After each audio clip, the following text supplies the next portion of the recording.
So I went to Cabo San Lucas, Mexico for a fishing tournament. I was coming back with my girlfriend and we get to the customs area and I clear the customs area just fine. They swipe my passport, everything's peachy.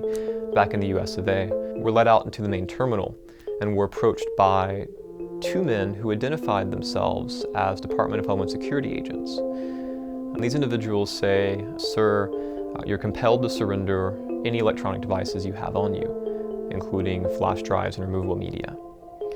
So I give the gentleman my computer, my flash drive, my video camera, and my cell phone. And we're led down a long hallway, and as we're turning the corner of the hallway, I look in and see my computer sitting on a desk, and there are all these black Pelican cases open around it, and chunks of foam, electrical devices plugged into it, and a bunch of what looked to be government techies discussing among themselves what to do.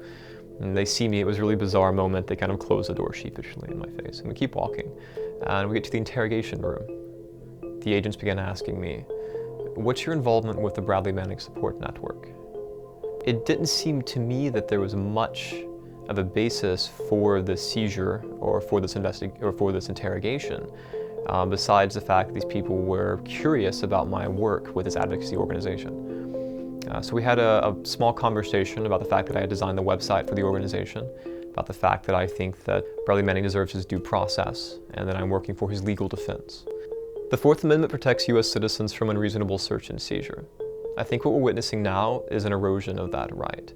The U.S. government's effectively saying, okay, the Bill of Rights, they apply everywhere within the nation, but when you hit the border, they stop.